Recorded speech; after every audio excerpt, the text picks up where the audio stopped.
안녕하세요. 보석감정사 박창원입니다. 보석감정사 안정무입니다. 네. 오늘은 그 다이아몬드 형광성이 미치는 아름다움과 가격이 어떻게 차이가 있는지를 직접 실물을 비교를 해서 알아보도록 하겠습니다. 네. 어떤 차이가 있나요? 형광성이 아름다움에. 우선 사실 되게 이론적으로 말씀을 드리면 형광성이 있을수록 다이아몬드의 광채가 조금 떨어진다라고 말씀드릴 수 있는데요. 근데 이게 이론적인 내용이고 실제적으로 다이아몬드 광채를 직접 비교해 보면은 형광이 없는 넌 다이아몬드랑 형광이 아주 강한 스트롱 다이아 정도 돼야 다이아몬드의 광채가 조금 달라진다라고 보시면 돼요. 형광성이 스트롱인 다이아몬드를 직접 보시면 다이아몬드가 좀 흐려 보이는 그런 느낌을 받으실 수가 있습니다. 강한 햇볕에서는 오일리시 현상이라고 해서 약간 뿌예 보이는 느낌이 있고요. 기본적으로 형광에 대해서 감정 차이를 좀 말씀드리자면 형광은 가장 좋은 것이 이제 형광이 없는 거 스톤이 가장 좋습니다. 그리고 살짝 들어있는 페인트, 그 다음에 중간 정도 있는 미디움, 그리고 강하게 있는 스트롱, 그리고 아주 강한 베리 스트롱이 있어요. 보통 이런 5등급에 거쳐서 가치가 조금씩 차이가 있는데 여기에서 아름다움에도 조금씩 차이가 있어요.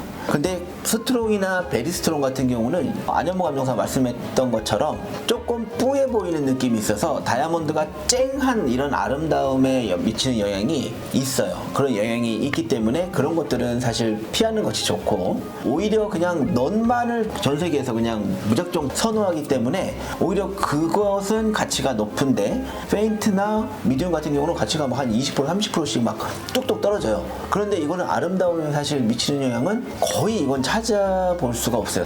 우리나라에서만 또 그렇게 저렴하게 또 거래되고, 외국에서 딜러들끼리 사실 거래할 때는 우리나라보다 더 높은 금액에 거래가 되니까. 그리고 실제로 티파니나 뭐 불가리, 까르띠에 이런 데서도 형광성 있는 다이아몬드들, 뭐 스트롱, 베리 스트롱 이런 것들을 빼고 미디움, 페인트까지도 다 사용을 합니다. 그러면은 그런 부분에서 시세가 어느 정도 차이가 있다라고 생각이 될까요? 사실 형광이 없는 다이아몬드랑 형광이 있는 다이아몬드는 보통 시세적인 부분에서는 뭐 GIA 기준 뭐 10%에서 20% 정도 차이가 납니다.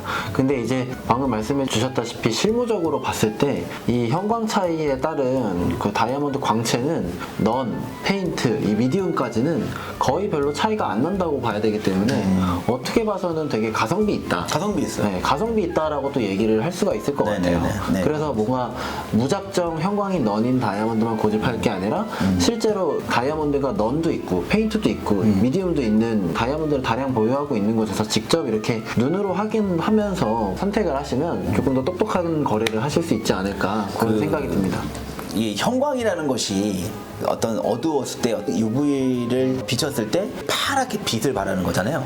이 스트롱에 가까운 돌들은 이게 나이트 클럽 가면은 그 하얀색 면티 같은 거 입으면 그게 막 그 사람만 보이는 거 있잖아요. 많이 가보셨나요? 예, 가보셨는데 어디서 한번 본 것 같아요. 보셨구나. 네, 다이아몬드도 마찬가지로 블루 색깔을 확 띱니다. 그래서 뭐 한 80년대, 90년대는 이거를 우리나라에서는 청다이아몬드라고 해가지고 오히려 더 비싸게 팔았어요. 그러니까 외국에서는 딜러들은 알죠. 딜러들은 오히려 더 저렴하게 사와서 국내에서는 이게 바로 청다이아몬드다. 이게 바로 희귀한 청다이아몬드라. 색깔이 아주 파랗게 이렇게 그 빛을 쐬주면서 이게 바로 다이아몬드다라는 징표로 이렇게 판매를 했습니다. 근데 점점 시간이 지나서 지식이 늘어나고 공부하면서 그게 정말 좋은 다이아몬드가 아니었고 본연의 아름다움하고는 좀 차이가 있구나 라는 부분들을 알게 된 거죠. 그래서 이런 청다이아몬드라는 예전에 그 해프닝 같은 에피소드도 있고, 또 형광을 또 이렇게 한다는 것이 나쁘지만은 않아요. 그런 또 장점이 있으니까 또 이제 그런 부분이 있다는 것을 부연적으로 설명드리고, 오늘은 형광에서는 어떤 차이가 있고 아름다움에 어떤 차이가 있고 가치는 또 얼마 차이가 있는지에 대해서 알아봤습니다. 다음엔 좀 더 좋은 내용으로 찾아뵙도록 하겠습니다. 감사합니다. 좋아요, 구독, 알람 설정 블링블링.